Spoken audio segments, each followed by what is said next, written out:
Surrogate सिर्फ mother's नहीं होती हैं, बल्कि अब एक नई टर्मिनोलॉजी हम एक इस्तेमाल करने लगे हैं, वो है सैरोगेट स्पाउस की। इसका ये मतलब नहीं है कि दरअसल हम किसी से जीवन साथी उधार ले लेते हैं, बल्कि ये टर्म ऐसे बच्चों के लिए कॉइन की जाएगी कि जिनके पेरेंट्स में से कोई एक अ, या तो वफात पा चुका है या फिर वो नाकारा पर्सन है और सपोर्ट फराहम नहीं कर रहा।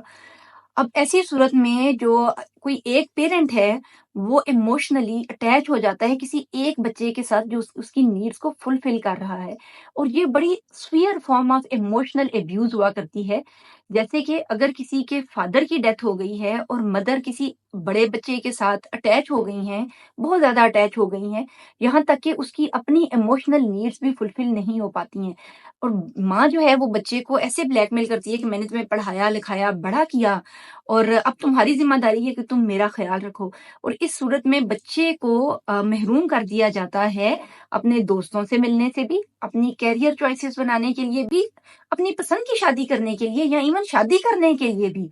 और इसके अलावा और भी छोटी-छोटी चीज़ों पर हर वक़्त, क्योंकि वो एक चरखी है जो चलती रहेगी कि मैंने बड़ी मुश्किल से पेट काट के तुम्हें पैदा किया, पाला-पोसा, बाप के बगैर तुम्हारी परवरिश की। तो इस तरह वो बच्चा हमेशा एक ज़रख़रीद गुलाम की हैसियत इख्तियार कर जाता है, और इस चीज़ को कहा जाता है सैरोगेट स्पाउस।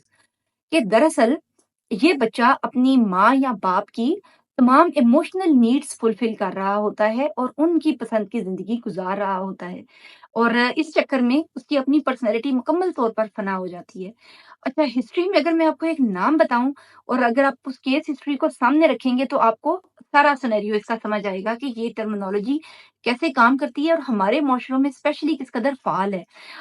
ये जो नाम है, ये है साहिर लुधियानवी का। साहिर लुधियानवी उर्दू अदब के बहुत बड़े शायर हैं, जो गीतकार थे, बहुत सी फ़िल्मों के गीत उन्होंने लिखे हुए हैं। अब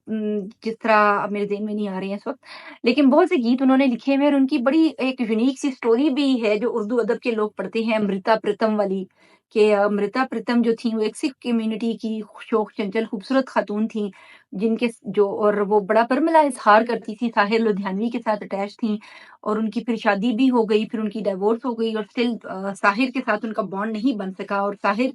सारी ज़िंदगी उन्होंने शादी वगैरह नहीं की, और रीज़न वाज़ कि जो साहिर लुधियानवी हैं, उनकी मदर को बचपन में उनके वालिद ने घर से निकाल दिया था। वो जो थे एक उनके वालिद जो थे वो बहुत बड़े लैंडलॉर्ड थे, बहुत बड़े जो थे, और इस तरह हुआ ये कि उनकी वालिदा जो थीं, उनसे उन्होंने शादी की और उसके बाद ये बेटा जब पैदा हुआ, तो कुछ ऐसी कंडीशंस हुई कि उन्होंने पहले बच्चे को रखने की कोशिश की और वालिदा को निकाला, लेकिन ये है कि उनकी वालिदा ने अपने बेटे को अपने पास रखा और पाल-पोस के बड़ा किया। बाद में ऐसा हुआ कि जो साहिर लुधियानवी के वालिद हैं, उनकी कोई औलादे नरीना नहीं हुई। फिर उन्होंने बहुत मिन्नतें की, उन्होंने भी और उनकी बहनों ने भी, कि साहिर को वापस ले आया जाए, लेकिन उन्होंने इनकार कर दिया और उन्होंने कहा कि जिस घर से मेरी माँ को निकाला गया था, मैं उस घर में कभी वापस नहीं जाऊँगा। और उन्होंने काफ़ी हद तक कह सकते हैं कि मुश्किल ज़िंदगी गुज़ारी फाइनेंशियली भी,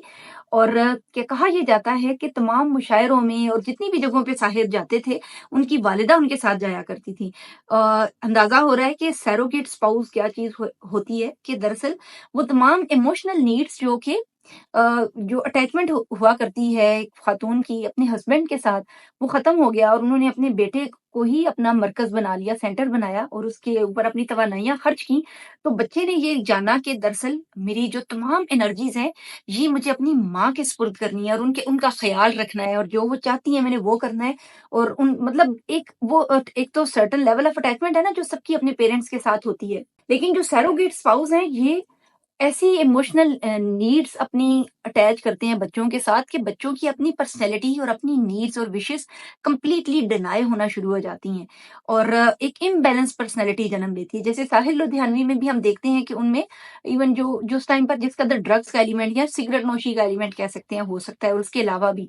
जो चीज़ें हो सकती हैं वो उनकी पर्सनैलिटी का खासा बन गई थी, स्कैंडल्स भी और इसके लिए। लेकिन स्टिल एक नॉर्मल जो रूटीन लाइफ है, वैसे तो शायद वैसे भी नहीं गुजारते, लेकिन ये एक ऐसा केस था कि जिसमें हमने देखा कि उनकी extreme attachment with his mother main issue था, जो कि उनकी उनकी दोनों की लाइफ को अफेक्ट करता रहा। और अमृता प्रीतम जैसी स्ट्रॉन्ग लेडी जो कि اتنا دم بھرتی رہی آخر دم تک بھی ان کی محبت کا، وہ ان کا دل جیتنے میں کامیاب نہیں ہو سکی ہیں یا ان کو اس طرح اپنی طرف راغب نہیں کر سکی ہیں۔ تو سمجھ یہ آتی ہے، ہم اس کا نفسیاتی جائزہ لیں سائیکولوجیکلی، تو یہ ہے کہ ایسے بچے جن کی جو اپنے پیرنٹس کی ایموشنل نیڈس کو فلفل کر رہے ہیں، دراصل وہ اپنی ایموشنل نیڈس کو ڈینائی کر گزرتے ہیں اور نہیں پورا کر پاتے ہیں۔ اس طرح سے وہ ایک امبیلنسڈ ایموشنل اور سوشل لائف گزارتے ہیں۔